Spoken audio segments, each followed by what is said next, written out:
কাঁচের গিলাস ভর্তি করে পিঠে রাখলে পড়বে না। বৃদ্ধ বয়সে এরকম করে রুকু করতে পারবেন না। অনেক বৃদ্ধ আছেন চেয়ার ছাড়া সালাত আদায় করতে পারেন না। অনেকেই আছে সিজদা, আল্লাহর নবী বলছেন এমন ভাবে সিজদা করবে যাতে 6 মাসের ভেড়া তোমার বাচ্চা তোমার বুকের নিচ দিয়ে যাতায়াত করতে পারে। বৃদ্ধ বয়সে এরকম করে সিজদা করতে পারবেন না। এবার বাংলাদেশে এই জালেম শাসক পদত্যাগ করলো, বাংলাদেশ থেকে বিতাড়িত হলো। এটা কোনো বৃদ্ধ মানুষের আন্দোলন দিয়ে হয়নি, কতক্ষণ ঠিক কিনা? এই আন্দোলনটা হয়েছে যুবকদের মাধ্যমে। এই জন্য একজন যুবক অনেক কিছু পারে। যুবকরা দেশটাকে পরিবর্তন করতে পারে। যুবকদের মাধ্যমে ইসলামের বিপ্লব ঘটতে পারে। আল্লাহর নবী যুবকদের নিয়ে একটি সংগঠন তৈরি করেছিলেন, যেই সংগঠনের নাম হলো হিলফুল ফুজুল। এই জন্য মিশকাতের 701 নম্বর হাদিস, কত? 701 নম্বর হাদিস, 7 প্রকার ব্যক্তি আল্লাহর আরশের নিচে ছায়া পাবে, যেদিন আল্লাহর আরশের ছায়া ব্যতীত আর কোনো ছায়া থাকবে না। পৃথিবী হবে রুটির মতো সমতল। মানুষের মাথার 1 মাইল উপরে সূর্য নিয়ে আসা হবে। মানুষের মাথার মগজগুলো সূর্যের তাপে গলে গলে মাটিতে পড়তে থাকবে, কথা কোন ঠিক কিনা? গলে গলে পড়তে থাকবে। মানুষ থাকবে খালি পায়ে, মানুষ থাকবে খালি গায়ে। কোন মানুষের খতনা করা থাকবে না, মুসলমানি করা থাকবে না। আয়েশা সিদ্দিকা বলেন, আল্লাহর নবী আপনি জানু ওয়ানিসাউ জামিআ ইয়ানজুরু বাযুহুম ইলা বায ক্বালা ইয়া আয়েশা আল-আমরু আশাদ্দু মিন আইয়ানজুরা বাযুহুম ইলা বায। আল্লাহর নবীকে আয়েশা সিদ্দিকা বলেন, আল্লাহর নবী নারী ও পুরুষ সকলেই যদি উলঙ্গ থাকে, কারো পরনে যদি কাপড় না থাকে, একজন আরেকজনের লজ্জাস্থানের দিকে তাকাবে না তো? আল্লাহর নবী বলছেন, আয়েশা বলো কি, তুমি বলো কি, অপরের লজ্জাস্থানের দিকে তাকানো তো দূরের কথা, মানুষ নিজে নিজের লজ্জাস্থানের দিকে তাকানোর সোর্স পাবে না, কথা কোন ঠিক কিনা? ওই কিয়ামতের ময়দানে 7 প্রকার ব্যক্তি আল্লাহর আরশের ভিতরে ছায়া পাবে। এর মধ্যে থাকবে ওয়াশাবুন নাশা ফি ইবাদাতিল্লাহ, ওই যুবক, ওই নওজোয়ান যে আল্লাহর ইবাদতে নিজেকে গড়িয়ে তুলেছে, যে আল্লাহর ইবাদতে নিজেকে পরিচালিত করেছে। এখানে আল্লাহর নবী যুবকদের কথা বলেছেন। এই জন্য বদরের যুদ্ধ বলেন, খন্দকের যুদ্ধ বলেন, বনি আহজাবের যুদ্ধ বলেন, আজও ফিলিস্তিনে হাজার হাজার মুসলমানকে ইহুদিরা মারছে, এই ইসরায়েলেরা মারছে। তাদের টার্গেট একটাই, যুবকদের, কথা কোন ঠিক কিনা? কারণ তারা জানে যুবকদের শেষ করতে পারলেই তাদের বিজয় অনিবার্য। অথচ জানেন এই বাইতুল আকসা, বাইতুল মাকদেস, মসজিদুল আকসা, এখান থেকে আল্লাহর নবীর মেরাজ শুরু হয়েছিল। এটি এমন একটি মসজিদ যেটি সূরা বানী ইসরাঈলের 15 পারা প্রথম পৃষ্ঠাতে প্রথম লাইন থেকে আল্লাহ বলেছেন, সুবহানাল্লাযী আসরা বিআবদিহি লাইলাম মিনাল মসজিদিল হারাম ইলাল মসজিদিল আকসাল্লাযী বারাকনা হাওলাহু। এই মসজিদটা বরকত, এই মসজিদের কারণে মসজিদের আশেপাশের জায়গাগুলোকে আল্লাহ বরকত মণ্ডিত করেছেন, সুবহানাল্লাহ। হাজার হাজার নবীদের বসত ভূমি ছিল এখানে, অনেক নবীদের কবর রয়েছে এখানে। মূসা আলাইহিস সালাতু ওয়াস সালাম, ইব্রাহিম আলাইহিস সালাতু ওয়াস সালাম, দাউদ আলাইহিস সালাম, এমনকি সুলাইমান আলাইহিস সালাতু ওয়াস সালাম নিজে এই মসজিদটি তিনি তৈরি করেছিলেন ফেরেশতাদের জিনদের সহযোগিতা নিয়ে। এটি এমন একটি মসজিদ, 3টা মসজিদ ছাড়া সওয়াবের আশায় বের হওয়া যায় না, তার মধ্যে এটি একটি। এটি এমন একটি মসজিদ যেই মসজিদে ঈসা আলাইহিস সালাতু ওয়াস সালাম এসে সালাত আদায় করবেন। এটি এমন একটি মসজিদ যেই মসজিদ বরকত, যেই মসজিদে আমাদের প্রথম কিবলা ছিল, যেটাকে কিবলা করে আমরা 16 থেকে 17 মাস সালাত আদায় করেছি। আজকে ইহুদিরা আজকে মাত্র 80 লক্ষ ইহুদি আর 2 কোটি মুসলমান। আজকে কোন মুসলমান কথা বলে না, তুরস্ক কথা বলে না, ইরাক কথা বলে না, ইরান কথা বলে না, সৌদি আরব কথা বলে না, আজকে দুবাই মালয়েশিয়া কথা বলে না, ইসলামী দেশ পাকিস্তান কথা বলে না। আজকে যদি তারা কথা বলতো, এই অবৈধ রাষ্ট্র ইসরায়েল আজকে মুসলমানের উপরে অত্যাচার করতে পারত না। ছোট ছোট বাচ্চাদের রেহাই দেওয়া হচ্ছে না, গর্ভবতী মাকে রেহাই দেওয়া হচ্ছে না, আকাশে বাতাসে মুখরিত মানুষ মরে একেবারে সরকার তারা কাঁদে, কিন্তু তাদের সহযোগিতা আমরা করতে পারছি না। আমরা তাদের জন্য দোয়া করব, আল্লাহুম্মা আইজিল ইসলাম ওয়াল মুসলিমিন ওয়া আযিল্লাশ শিরকা ওয়াল মুশরিকিন। তাদের জন্য দোয়া করতে হবে। আল্লাহ ওমরের মতো একজন ব্যক্তি পাঠাও, আল্লাহ খালিদ বিন ওয়ালিদের মতো একজন ব্যক্তি পাঠাও, আল্লাহ মুসা কালিমুল্লাহর মতো একজন ব্যক্তি পাঠাও, যে এই মাজলুম নির্যাতিত মুসলমানকে মুসলমানের পক্ষে কুফফারদের বিরুদ্ধে দাঁড়াবে। আল্লাহ এমন একজন নওজোয়ান তুমি পাঠিয়ে দাও। যে কথা আমি বলতে চাচ্ছি, আল্লাহর নবী বলছেন ইগতানিম খামসান ক্বাবলা খামসিন, 5টি জিনিস আসার পূর্বে 5টি জিনিসকে মূল্যায়ন করো। তার এক শাবাবাকা ক্বাবলা হারামিকা, বার্ধক্য আসার পূর্বে তুমি তোমার যৌবন কালকে কি করো? মূল্যায়ন করো। মনে থাকবে ইনশাআল্লাহ, মনে থাকবে। তাহলে মূল্যায়ন মানে কি? মা আতাকুমুর রাসূল ফাখুযুহু ওয়া মা নাহাকুম আনহু ফান্তাহু।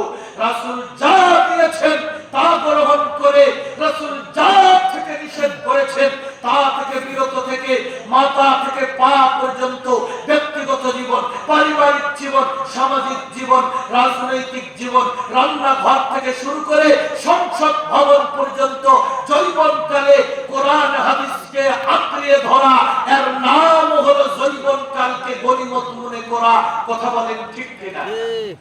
5টি জিনিস আসার পূর্বে আমি আলোচনায় বিষয় নিয়েছি জীবনটাকে মূল্যায়ন করতে হবে। 2 নম্বর ওয়াসিহাতাকা ক্বাবলা সাকামিকা, অসুস্থতা আসার পূর্বে সুস্থতাকে মূল্যায়ন করতে হবে। 2 নম্বর কি বললাম বাবা? বিরক্ত হচ্ছেন আপনারা? প্রধান বক্তা আছে, উনি আসবেন, আলোচনা করবেন, উনি এসেছেন। 2 নম্বর কি মূল্যায়ন করবেন আপনারা বলেন তো? সুস্থতাকে মূল্যায়ন। 2 নম্বর কি মূল্যায়ন করতে হবে আমাদের? সুস্থতাকে মূল্যায়ন। ওয়াসিহাতাকা ক্বাবলা সাকামিকা, অসুস্থ হওয়ার পূর্বেই সুস্থতাকে মূল্যায়ন করতে হবে, মূল্যায়ন করতে হবে। আপনাদের এখানে রাইস মিল আছে না? জি আছে। কথা বলেন, একটু কথা বলেন আমার সাথে। রাইস মিল আছে না? মনে করেন আপনি মনে করেন তো এমন সময় আপনার গেছে 1 মণ ধানের বস্তা এক হাতে ধরে আপনি উপরে উঠাতেন, ছিল না? জি। কিন্তু আপনি এখন ওই দিঘির হাট বাজার থেকে 5 কেজি বাজারের ব্যাগটা হাতে করে আনতে পারেন না।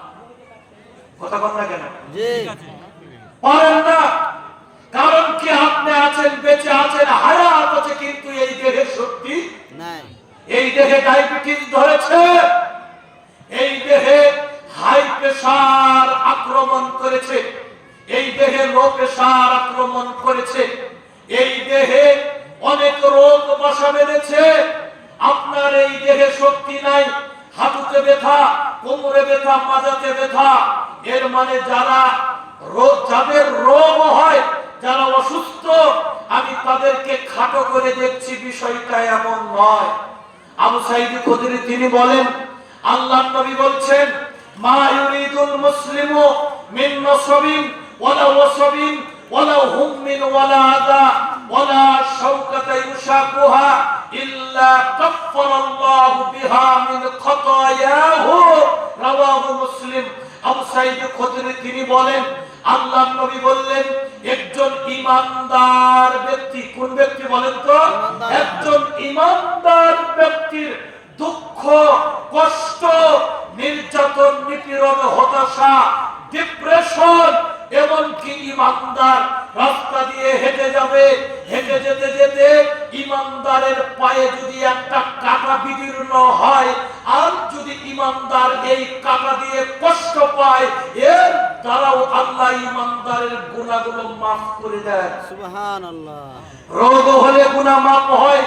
আল্লাহর নবী বার্ধক্য বয়সে অসুস্থ হয়ে বিছানায় পড়ে থাকাকে আল্লাহর নবী আল্লাহর কাছে এই জায়গা থেকে পানা চেয়েছেন। অতএব আজকে জৈবনকাল, আজকে আপনি সুস্থ আছেন, আর একদিন সুস্থ নাও থাকতে পারেন। এজন্য 2 নম্বরে আল্লাহর নবী বললেন অসিহহাতাকা ক্বাবলা সাকামিকা, অসুস্থতা হওয়ার পূর্বেই সুস্থতাকে মূল্যায়ন করুন। অনেকেই সালাত এখনই ফরজ, এখনই আদায় করে, অনেকেই যাকাত ফরজ, যাকাত আদায় করতে দেরি করে না, সালাত আদায় করতে দেরি করে না। রমজান মাস, রোজা ফরজ আদায় করলাম আমরা, ভবিষ্যতের জন্য অপেক্ষা করি নাই, সব ফরজ সাথে সাথে আদায় করে। কিন্তু হজ একটি ফরজ, এই ফরজটা বুড়ো হওয়ার জন্য অপেক্ষা করে। কথা কোন ঠিক কিনা? কথা কোন না কেন?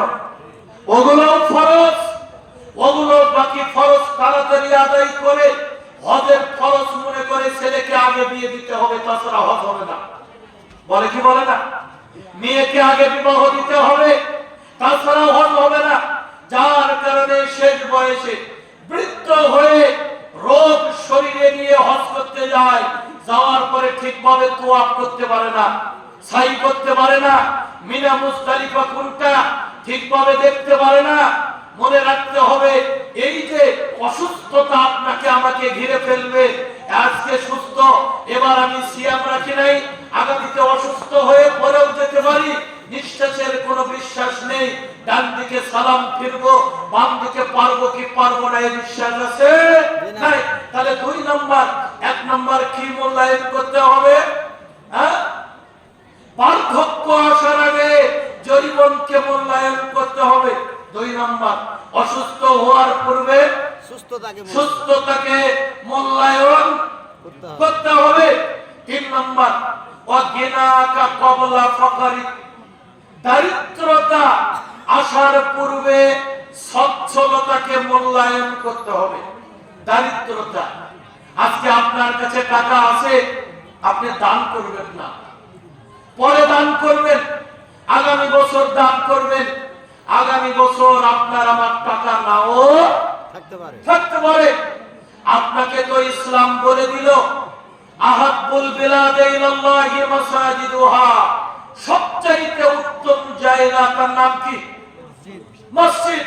বলেও দিল মান বানা লিল্লাহি মসজিদান বানাল্লাহু লাহু বাইতান ফিল জান্নাহ, কেউ যদি মসজিদ নির্মাণ করে আল্লাহ এই ব্যক্তির জন্য জান্নাতে একটি বালাখানা তৈরি করে দেন। সুবহানাল্লাহ। সিদ্দিক আকবর সমস্ত সম্পদগুলো নিয়ে আল্লাহর নবীর কাছে উপস্থিত। আল্লাহর নবী বললেন, আবু বকর, তুমি তোমার পরিবার পরিজনের জন্য কি রেখে এসেছো? যুবক আবু বকর সিদ্দিক, আল্লাহর নবীর চাইতে আবু বকর সিদ্দিকের বয়স কম। তিনি বললেন, আল্লাহর নবী, আমার পরিবারের জন্য আল্লাহ আল্লাহ রাসূলই যথেষ্ট। তাহলে তারা জৈবনকালে দান করেছেন। ওসমান রাদিয়াল্লাহু আনহু জৈবনকালে দান করেছেন। তিনি সমস্ত সম্পদ বীরে মাওনা থেকে শুরু করে মসজিদ সম্প্রসারণ থেকে শুরু করে ওসমান রাদিয়াল্লাহু আনহু তিনি দান করেছেন। প্রত্যেক দিন 2 জন ফেরেশতা আসে। একজন ফেরেশতা বলে, আল্লাহ, যে দান করে আল্লাহ তার সম্পদ বাড়িয়ে দাও, বলে না? আর একজন ফেরেশতা বলে, যে কৃপণ, যে দান করে না, আল্লাহ তার সম্পদটাকে ধ্বংস করে দাও। আল্লাহ নবী বললেন, একজন মানুষ মারা গেল, মারা যাওয়ার পরে তার সব আমল বন্ধ হয়ে যায়, 3টা আমল থাকে। তার একটা হলো সাদকাতুন জারিয়া। তার মানে আপনার বয়স যদি 40 হয়ে মারা যান, যদি কিছু সাদকায়ে জারিয়া না করে যেতে পারেন, কবরে কি যাবে? বুড়ো হওয়ার জন্য অপেক্ষা করলেন, 40 বয়সে মারা গেলেন, কিন্তু অতীতের সাদকায়ে জারিয়া ছিল না, কি হবে আপনার? কি হবে আপনার? এদিকে আপনাকে চিন্তা করতে হবে। আল্লাহ নবী বলছেন, হ্যাঁ, অসচ্ছলতা আসার পূর্বেই সচ্ছলতাকে মূল্যায়ন করো। যে কথা বলতে চাই, আজকে টাকার অনেক লোক, যমুনা ফিউচার গ্রুপের মালিক, কোটি কোটি টাকা, আজও তার ব্যাংকে নুরুল ইসলাম নাম। যমুনা ফিউচার গ্রুপের মালিক ঢাকাতে আমরা দেখেছি, আজও যার ব্যাংকে হাজার হাজার কোটি কোটি টাকা। করোনার মধ্যে যখন তার ফুসফুস আর কাজ করতেছিল না, যখন তার মৃত্যুর সন্নিকটে ডাক্তার সাহেবকে বলল, কত টাকা চান? যত টাকা চান আমি দিব, সমস্ত সম্পদ লিখে দিব, তবুও আমার নিঃশ্বাসটা নেওয়ার ব্যবস্থা করে দিন। বলছে আমাদের দ্বারা সম্ভব না, সবচাইতে উন্নত মানের ট্রিটমেন্ট করেছি, আল্লাহকে ডাকেন। টাকা, এই টাকা আপনার আমার বিপদের কাল হবে। নারায়ণগঞ্জে 3 ছেলে 2 মেয়ে, বাবা মারা গেল। বাবা মারা যাওয়ার পরে ছেলেরা বাবাকে জানাজা করতে দিচ্ছে না, কবর খনন করে নাই, কবর দিবে না। তারা বলছে জমা জমি আগে বন্টন হবে, তারপরে জানাজা, তারপরে কবর। পুলিশ, এসআই, বিজিবি, র্যাব অনেক গুলো বাহিনী যে 72 ঘন্টা ধরে বাবার লাশ পচে ফুলে যায়, 72 ঘন্টা ধরে বাবাকে কবর দেয়। চিন্তা করছেন এই সম্পদ আপনার কাল হবে। কেন আপনি দান করতে? আল্লাহ নবী বলছেন দান এটা দলিল।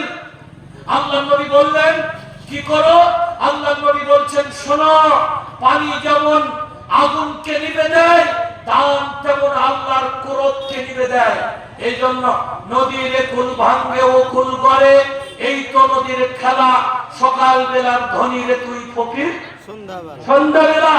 এই দেখেন সালমান এফ রহমান, বাংলাদেশে তার কত কল কারখানা, বেক্সিমকো কোম্পানির মালিক, এত টাকা, সমস্ত টাকা পয়সা রেখে সদরঘাটে লুঙ্গি পরে ধরা পড়লো।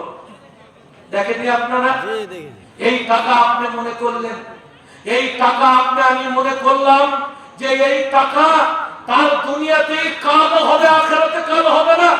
আল্লাহ বলছেন সূরা তাওবাতে, ওয়াল্লাযীনা ইয়াকনিদুনা আয-যাহাবা ওয়াল-ফিদ্দা ওয়া লা ইউনফিকুনা ফী সাবিলিল্লাহ ফাবাশশিরহুম বিআযাবিন আলীম ইয়াওমা ইউহমা আলাইহা ফী নারি জাহান্নামা ফাতুকওয়া বিহা হিবাহুহুম ওয়া জুনুবুহুম ওয়া যুহুরুহুম হাযা মা কানাসতুম লিআনফুসিকুম ফাযুকু মা কুনতুম তাকনিজুন।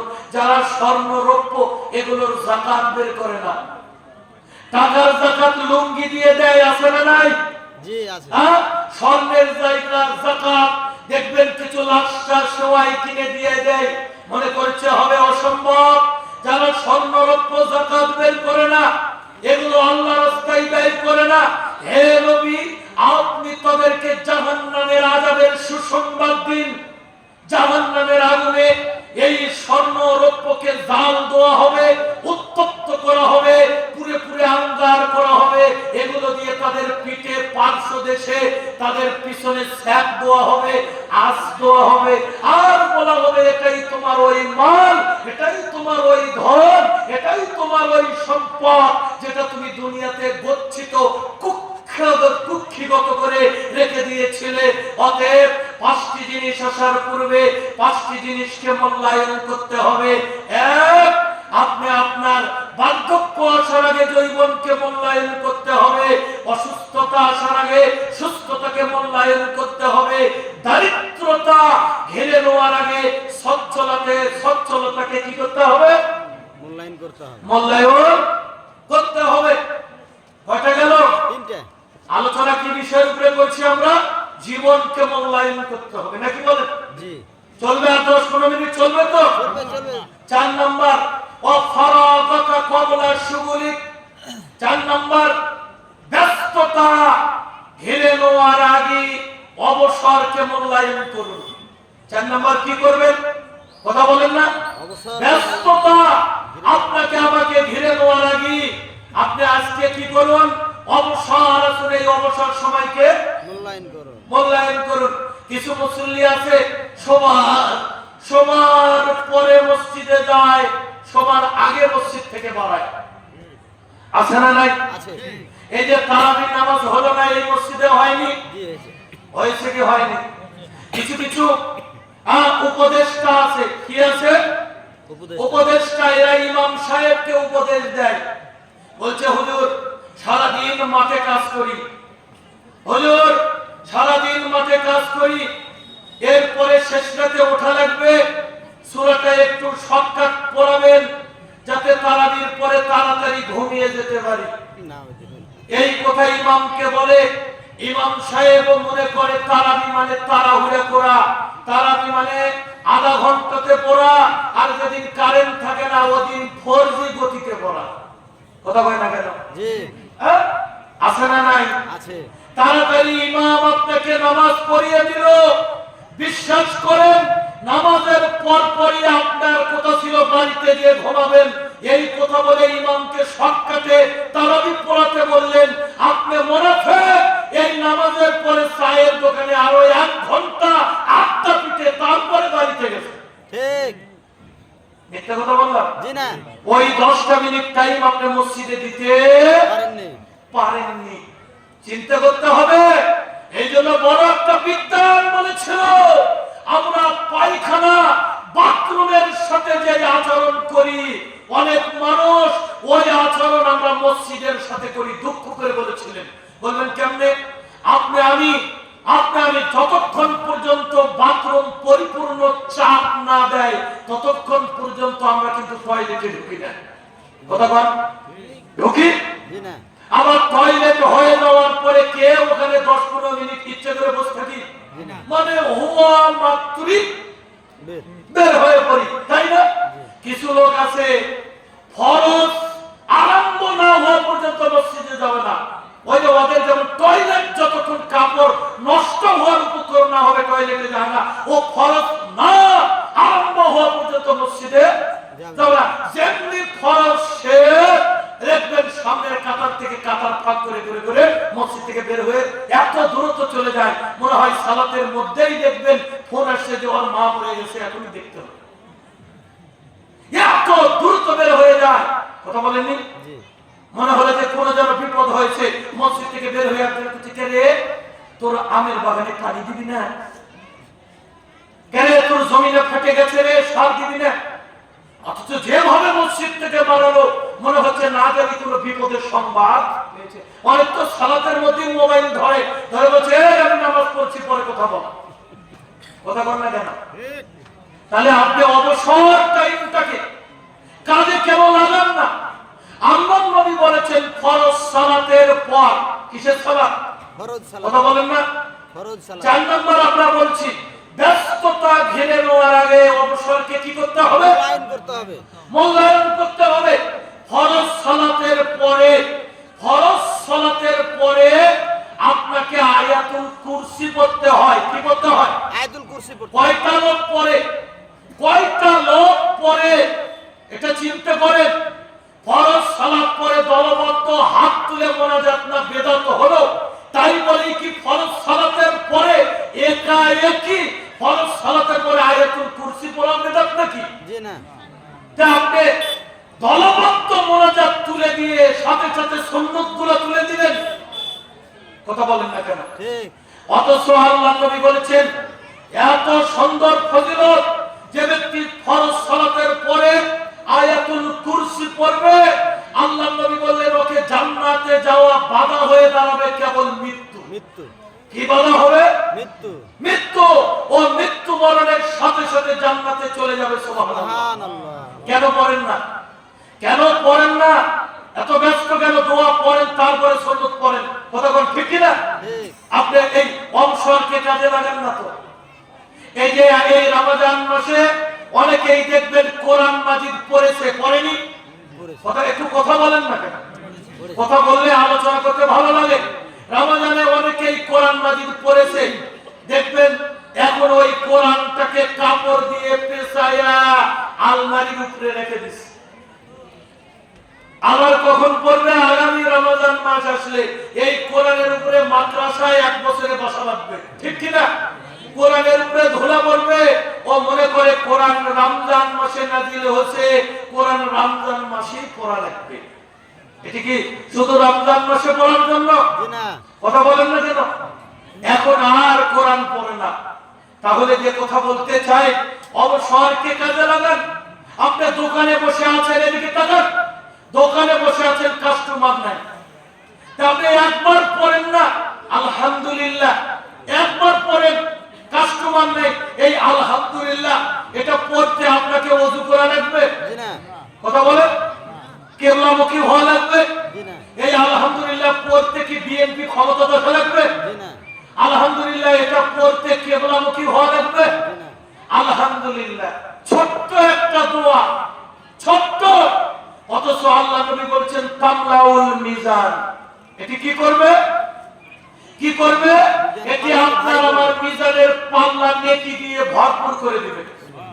ওয়া সুবহানাল্লাহ ওয়ালহামদুলিল্লাহ তামলানে আও তামলাউ মা বাইনাস সামাওয়াতি ওয়াল আরদি। সুবহানাল্লাহ আলহামদুলিল্লাহ এই দুইটা বাক্য যদি একসাথে কেউ পড়ে, আসমান জমিনের ফাঁকা জায়গা আল্লাহ নেকি দিয়ে পরিপূর্ণ করে দিবেন। সুবহানাল্লাহ। তাহলে এটি অবসর টাইমে পড়ে না। বুখারীর শেষ হাদিসটা দেখেন, হাদাসানা আহমদ ইবনে আশকাবা, হাদাসানা মুহাম্মদ ইবনে ফুদাইল, আবু উমর ইবনে কাকাই, আন আবি যুরাতা, আন আবি হুরায়রা রাদিয়াল্লাহু আনহু قال قال رسول الله صلى الله عليه وسلم كلماتان حبيبتان الى الرحمن خفيفتان على اللسان ثقيلتان في الميزان পরন্ত সুবহানাল্লাহি ওয়া বিহামদিহি সুবহানাল্লাহ। সুবহানাল্লাহিল আজিম। আযীম। এই দুইটা বাক্য জবানে হালকা, জবানে কি হালকা। বৃদ্ধরা পড়তে পারে, জবানে আটকায় না। যুবকেরা পড়তে পারে, জবানে আটকায় না। সুবহান। ছোটরা পড়তে পারে, জবানে আটকায় না। এটি কমপ্লেক্স সেন্টেন্স না, একেবারে ইজি সেন্টেন্স, সকলে পড়তে পারে। এই দুটো সেন্টেন্স আপনার আমার জবানে হালকা, জবানে হালকা। হালকা। এটি আল্লাহর কাছে প্রিয়, মিজানের পাল্লাতে ভারী। সুবহান। কত সুন্দর কথা না? কথা বলেন না কেন? জি। আল্লাহর কাছে প্রিয়, জবানে হালকা, মিজানের পাল্লাতে ভারী। বোঝা গেল? জি। একটা বাক্য সুবহানাল্লাহি ওয়া বিহামদিহি, আর একটা বাক্য হলো সুবহানাল্লাহি আজিম। আজকে এই সকাল থেকে এই পর্যন্ত একটু মনোযোগ দেন। সকাল থেকে এই পর্যন্ত কত কথা বলেছেন হিসাব আছে? জি না। কথা বলেন, হিসাব আছে? প্রয়োজনীয়, অপ্রয়োজনীয় অনেক বাক্য এই মুখ দিয়ে বের করেছেন আপনি আমি, ঠিক কি না? কিন্তু এই দোয়া একবার পড়েছি এরকম লোক মনে হয় এই মাঠে নাই। কথা বলেন না? অনেক কথা, অনেক কথা। চার দোকানে চা খাওয়ার আড্ডাতে বসলে গল্প গল্প। কে ক্ষমতা দেবে? ডক্টর ইউনূস কয় বছর জানি থাকে? বিএনপি আসতে পারে কি না পারে? আওয়ামী লীগের নিবন্ধন বাতিল হয় কি হয় না? ছাত্রদের এনসিপি নিবন্ধন পেল কি পেল না? জামাতের নিবন্ধনের কি অবস্থা? নানা কথা। কিন্তু এরপরে খাবার বসে তরকারিটা তেমন ভালো হয়নি, ঝালটা একটু বেশি হয়েছে, কুমড়াটা সিদ্ধ হয়নি, এরপরে নানা কথা এই জবান দিয়ে বলার মতো সময় বের হয়। কিন্তু সুবহানাল্লাহি ওয়া বিহামদিহি সুবহানাল্লাহিল আযীম এটা বলতে বলি, যদি বলে হুজুর আমি সময় পাই না, নাউযুবিল্লাহ। কথা বলেন না কেন? তাহলে আপনাকে আমাকে অবসরকে কাজে লাগাতে হবে। তাকে কাজে লাগাবেন? অবসরকে। অবসরকে। আগামীকাল অবসর থাকবেন না। কথা বুঝেন? যেভাবে ফিলিস্তিনে আক্রমণ হচ্ছে, বাংলাদেশে আক্রমণ যদি হয়, লুঙ্গি পরার টাইম পাবেন না, পালাতে হবে, তখন আর অবসর হবে না। কথা বলেন না কেন? অবসর টাইমটাকে মূল্যায়ন করুন। ফরজ সালাতের পরে তাড়াহুড়া নেই, কিছু জিকির আজকার করুন। জমিয়ত থেকে, যুব সংঘ থেকে আযিকরু বাদা সালাতিল মাফরুজা হিটিং দিয়ে দেখবেন প্রত্যেকটা মসজিদে দোয়ার চার দোয়া আছে, আছে না নাই? আছে না নাই? আছে। ওটা কি ইমামকে পড়ার জন্য দিছে?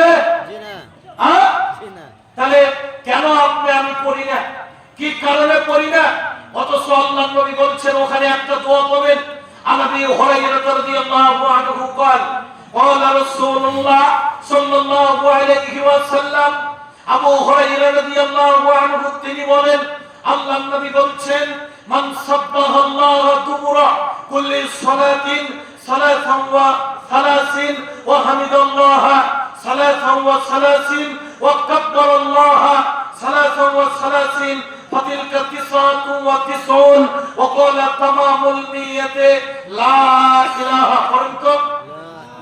لا إله إلا الله وحده لا شريك له له الملك وله الحمد وهو على كل شيء قدير غفرت خطاياه বহুবচন খতায়াহু বহুবচন শব্দ একটা দুটা পাপ না খতায়াহু ওয়া ইন কানাত মিসলা জাবাদিল বাহর আল্লাহর নবী বলছেন ফরজ সালাতের পরে কেউ যদি সুবহানাল্লাহ 33 বার পরে মাত্র 33 বার আলহামদুলিল্লাহ 33 বার আল্লাহু আকবার 33 বার 99 হলো তাই না আল্লাহ ইলাহা ইল্লাল্লাহ ওয়াহদাহু লা শারীকা লাহু লাহুল মুলকু ওয়া লাহুল হামদু ওয়া হুয়া আলা কুল্লি শাইইন কাদির এই 100 হলো অথবা আরেকটা অপশন আছে আল্লাহু আকবার 34 বার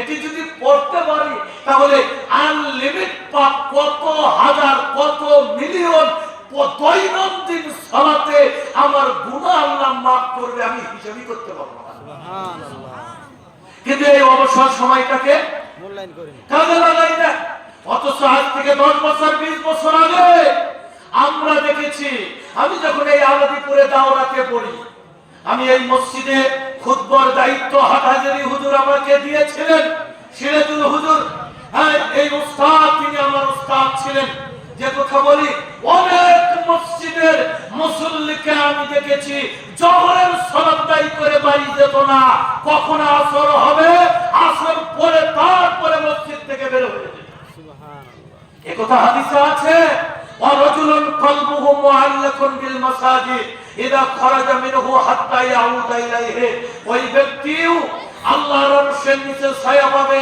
যার অন্তরটা মসজিদের সাথে লুটকে থাকে ঝুলন্ত মসজিদ থেকে বের হলেও মন মসজিদেই থাকে আজকে আমাদের অবস্থা আজকে আমরা 90 মিনিট ফুটবল খেলা দাঁড়িয়ে দেখতে পারি পা ব্যথা করে না সালাতে একটু কেরাত লম্বা হলেই পাও ব্যথা করে কথা কয় না কেন 3 ঘন্টা দাঁড়িয়ে ক্রিকেট খেলা দেখতে পারি হাত পা ব্যথা করে না একটু কেরাত লম্বা হলে আমরা পিছন থেকে কাশ মারি কাশ আর কথা বলেন ঠিক কি না যার জীবনে কাশ হয়নি তাই ও কাশ খালি ইমামকে যদি কথা বলা যায় থাকতে বলতে যে হুজুর রুকুত যান কথা বলে না কেন অবসর কে কাজে লাগান অবসর যদি বাজারে নিকৃষ্ট যেতেই হয় বাজারে যাওয়ার সময় ইসলাম নেকি কামায়ের সুযোগ দিয়েছে লা ইলাহা ইল্লাল্লাহু ওয়াহদাহু লা শারীকা লাহু লাহুল মুলকু ওয়া লাহুল হামদু ইহয়ি ওয়া ইউমীত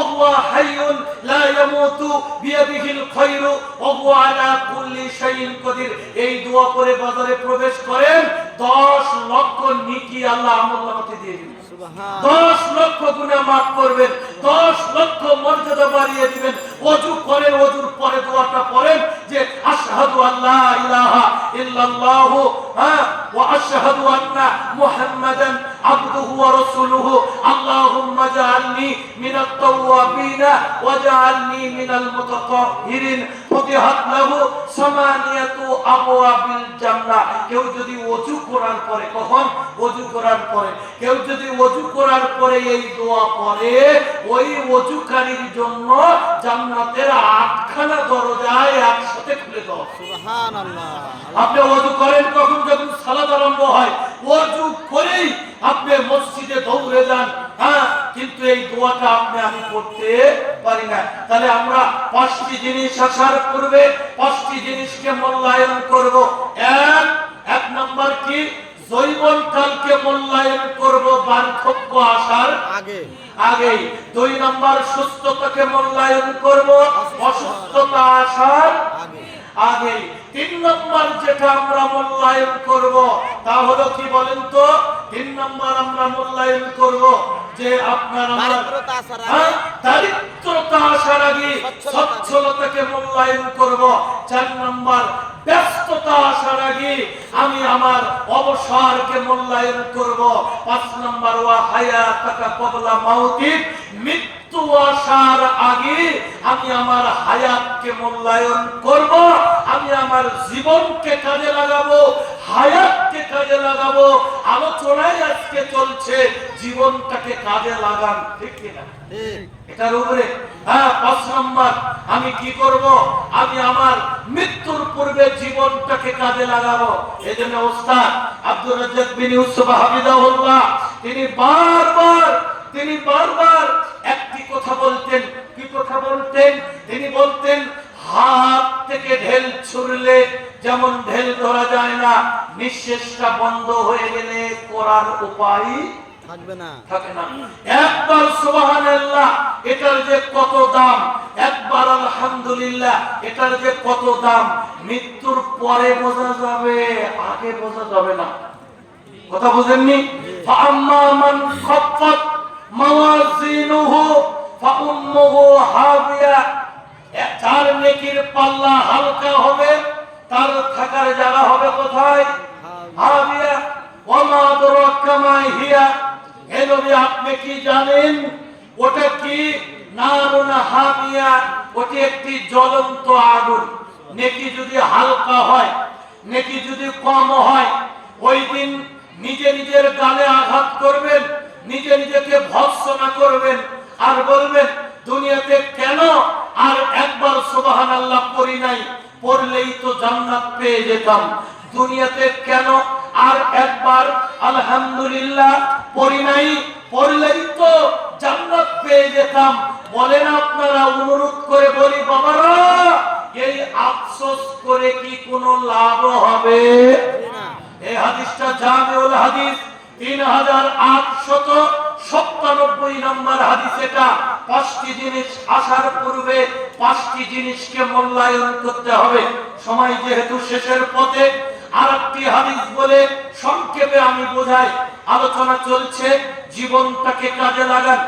ইবনে মাসউদিন আনিন নবী সাল্লাল্লাহু আলাইহি ওয়াসাল্লাম, বিশিষ্ট সাহাবী ইবনে মাসউদ রাদিয়াল্লাহু আনহু হতে হাদিসটি বর্ণিত। তিনি বলেন, আল্লাহর নবী বলছেন, লা তাযালু কদামাতনা আদম ইয়াউমাল কিয়ামাতি ইনদা রাব্বি হাত্তা ইসআলা আন খামসিন।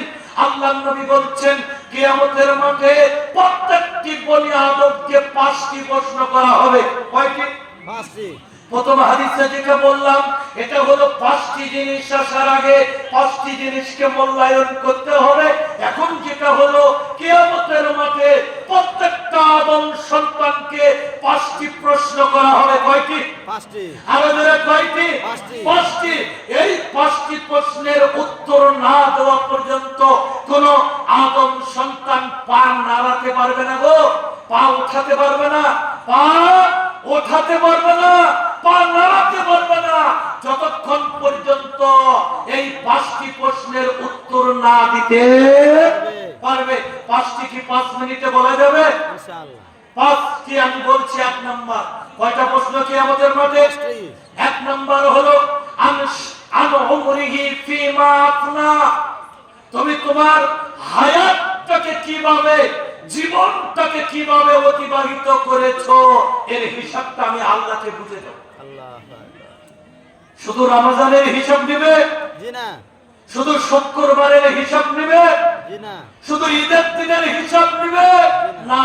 ওয়াল আস, সময়ের কসম, ইন্নাল ইনসানা লিরাব্বিহি, নিশ্চয় সমস্ত মানুষ ক্ষতির মধ্যে নিমজ্জিত। কতক্ষণ, ঠিক কিনা? প্রত্যেকটা মিনিট, প্রত্যেকটা ঘন্টা, প্রত্যেকটা সেকেন্ডের হিসাব নেবে। কতক্ষণ, ঠিক কিনা? তাহলে কি বলা হলো? 1 নম্বর, আন উমরিহি ফিমা আফনা, কিভাবে জীবনটাকে আমি অতিবাহিত করেছি, আল্লাহর নিয়ামত খেয়ে, আল্লাহর নিয়ামত ভক্ষণ করে এই জীবন কিভাবে অতিবাহিত করেছি, এর হিসাব পাই টু পাই, পঙ্খ রূপে আল্লাহর কাছে বুঝিয়ে দিতে হবে। যদি বুঝিয়ে না দিতে পারি, পা নাড়াতে পারবো না। 2 নম্বর, সংক্ষেপে বলছি, ওয়ান শাবাবিহি ফিমা আবলা, এই পুরো হায়াতের মধ্য থেকে যৌবন কালকে কিভাবে অতিবাহিত করলাম। কোন কাল? যৌবন কাল। শৈশবকাল, বার্ধক্যকাল আর একটা যৌবন। এখানে আল্লাহ নবী যৌবন কাল কেনেছেন। ওই যে বাচ্চা গেঞ্জি গায়ে যে আছে, এই ছেলেটা দেখেন না, এই যে দাঁড়াও তো বাবা, এই যে ছেলেটা, হ্যাঁ বসো, হ্যাঁ এই ছেলেকে কি বক্তব্য দিয়ে বলতে হবে যে বাবা তুমি লজ্জাস্থানের হেফাজত করো? জি না। ওর তো মানে এখন তো হেফাজতের বয়সী আছে নাই। হয়নি। কার কথা বলছেন? আন সাহাল ইবনে সাবিন রাদিয়াল্লাহু আনহু قال قال رسول الله صلى الله عليه وسلم من يسمع لي ما بين لحييه وبين رجليه اسمن له الجنه يوم القيامه। আল্লাহ নবী বলছেন, যেই ব্যক্তি দুই চোয়ালের মধ্যবর্তী জায়গা জবান আর দুই পায়ের মাঝে সংযোগ জায়গা লজ্জাস্থান, এই দুইটা জিনিসকে যেই ব্যক্তি হেফাজত করবে, আমি নবী মুহাম্মদ ওই ব্যক্তির জন্য জান্নাতের জামিন দেওয়া হয়। সুবহানাল্লাহ। তাহলে এটা কাদেরকে হেফাজত? যারা যুবক যুবতী, ঠিক কিনা? এই দুই নম্বর ওটা বলছেন ওয়ান শাবাবিহি ফিমা আবলা, তুমি তোমার যৌবন কাল কিভাবে অতিবাহিত করেছো এই হিসাব দিয়ে যাও, বুঝিয়ে দাও। এক নম্বর কি দিতে হবে? পুরো হায়াত কিভাবে কাটিয়েছি হিসাব দিতে হবে। দুই নম্বর কি দিতে হবে? যৌবন কাল যৌবন কাল কিভাবে অতিবাহিত করেছি হিসাব দিতে হবে। তিন নম্বর ওয়া মালিহি, তিন নম্বর কি বলেন তো? মালের বলেন হিসাব। আমার সাথে, ওয়া মালিহি মালিহি। মিন আইনা ইকতাসাবাহু, তিন নম্বর আমি মাল কিভাবে উপার্জন করলাম। ভালো করে বুঝেন, মাল কিভাবে কামালাম, মাল কিভাবে উপার্জন করলাম। সময় নেই, আমি বোঝাতে পারছি না। মাল কামাই করলাম কিভাবে। আল্লাহর নবী বলছেন কিয়ামতের আগে মানুষ আর হালাল হারামের তোয়াক্কা করবে না। যার কারণে আজকে সুদের টাকাও আছে না নাই, আছে। ঘোষের টাকা আছে না নাই, যৌতুকের টাকা আছে না নাই, বোনের সম্পদ মেরে দিয়ে বড় লোক হওয়া ভাই এই এলাকায় নাই। আছে আছে। এই কথা বলে না, আছে। অথচ কাবা ঘরের গিলাপ ধরে কাটবে লাভবাইয়ে আল্লাহ আমি এসেছি উপস্থিত, এর টাউটা হাজি আছে না নাই এলাকায়? আছে। কত ভাই যে জাহান্নামে যাবে শুধু তার বোনকে ফাঁকি দেওয়ার কারণে। কথা বুঝেননি আপনি? ও মালিহি মিন আইনা ইকতাসাবাহু, সম্পদ উপার্জন করলেন কিভাবে? হ্যাঁ, আপনার ছেলে 15,000 টাকা বেতন পায়, কিন্তু 10 কেজি ওজনের বোয়াল মাছ কিনে পাকা বিল্ডিং করে অনেক কিছু করে। আমরা আপনাকে যখন বলি চাচা আপনার ছেলের বেতন কত, স্যালারি কত, বলে 15,000, তুই এত কিছু কেমনে করলো? বলে ওভার টাইম আছে, আউট ইনকাম আছে, আউট আউট আউট। বলে কি বলেন না? বাবা হয়ে বলছে আউট ইনকাম আছে, কথা বলেন না? বলে কি বলে না? বলে। অথচ সিদ্দিক আকবর তিনি জানতে পেরে হারাম খাবার মুখের মধ্য থেকে বমন করে ফেলে দিয়েছেন। কথা বলতে কিনা? ঠিক। অনেক মসজিদের খতিবের চাকরি গেছে সুদের বক্তব্য দেওয়ার কারণে। কারণ কি সেক্রেটারি যে সুদ খায়। অনেক মসজিদের হুজুরের বক্তব্য এই তামাক বিড়ি এই গাঁজায় আমার বক্তব্য দেওয়ার কারণে চাকরি গেছে, কারণ সভাপতি বিড়ি খায়। কথা বল না কেন? মসজিদের ইমাম পাল্টানো বড় সহজ, সুদখোর মসজিদ কমিটি পাল্টানো খুব কঠিন। কথা বল না কেন? জোর করে আগে যারা ছিল যেমনি লিবারেশন হয়ে গেল 5 তারিখের পরে, এখন জোর করে কমিটি এলাকার তাকুয়াশী লোকদের একটি টাইমই নাই, তোরা এতদিন খাইছু এখন আমরা খাবো। এই কথা বল না কেন? প্রত্যেকটা মসজিদে একথা কেউ চিন্তা করে না যে আমরা এলাকার আলেম ওলামাকে মসজিদের দায়িত্ব দিই না, ওরা এতদিন খাইছে আমরা খাবো। ওযু জানে না, গোসল জানে না। যারা জানাজার সামনে বলে, যার অতীতে বললো কি যে আগামীকাল ঈদুল ফিতরের জানাজার নামাজ, বললো না? আরেক নেতা বক্তব্যই বলছে যে আপনারা আমার বাবার জানাজাতে কেমনে সেজদা দিবেন, বৃষ্টি এবারের মতো কাদাতেই সেজদা দেন। ও জানে না যে জানাজার সালাতে সেজদা নেই। এরা আল্লাহর ঘরের দায়িত্বশীল, এরা মসজিদ মাদ্রাসার দায়িত্বশীল। হ্যাঁ, যে কথা বলতে চাচ্ছি, সম্পদ উপার্জন, এটা আগে আপনাকে আমাকে লক্ষ্য রাখতে হবে। শুধু খাসির গোশত হালাল এটা ফতোয়া জানলে হবে না, কুকুরের গোশত হারাম এই ফতোয়া জানলে হবে না, ছাগলের খাসির গোশত সুদের টাকা দিয়ে কিনে খাওয়া হারাম। নাই খালি কুকুরের গোশত খাওয়া হারাম এই ফতোয়া জানলে হবে না, কুকুরের গোশত যেমন হারাম সুদের টাকা দিয়ে খাসির গোশত কিনে খাওয়া একই হারাম। হারামের কোনো কোয়ালিটি নেই।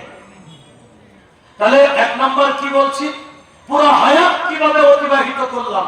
দুই নম্বরে হায়াতের মধ্য থেকে স্পেশাল করে আমি জৈবন কাল কিভাবে অতিবাহিত করলাম। তিন নম্বর মাল কামালাম কিভাবে, মাল কামালাম। ওই নিজাম ডাকাত বলছিল মরার আগে, এই তোদের তো ডাকাতি করে এনে টাকা দিলাম, আমি তো মারাই যাব, আমি মারা যাওয়ার পরে আমার পাপের ভাগ নিবি না? বলছে অসম্ভব।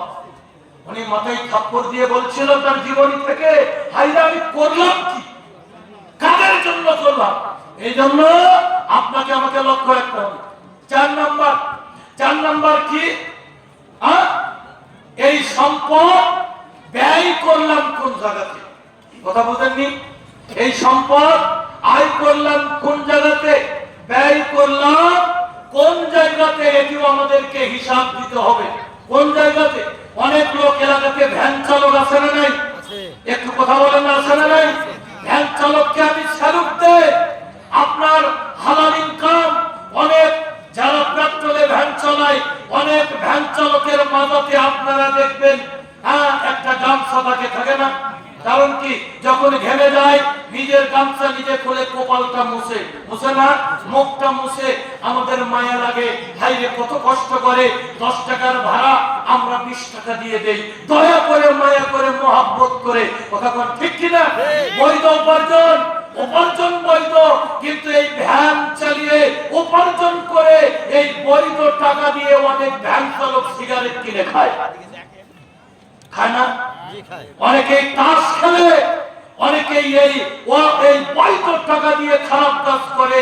তাহলে এই হিসাব কি আমাদের মাঠে দিতে হবে কি হবে না? 5 নাম্বার, ওয়ামাযা আমিলা ফিমা আলিমা, ইলম অনুপথে আমল করেছে কিনা। যে ইলম ছিল ওই ইলম অনুপথে আমল করেছে কিনা, এই জন্য ইলম অনুপথে আমাদেরকে আমল করতে হবে। 5টি প্রশ্ন আমাদেরকে না দেওয়া পর্যন্ত পার সামনে অগ্রসর হতে দিবে না। 1, জীবন কিভাবে অতিবাহিত করলাম।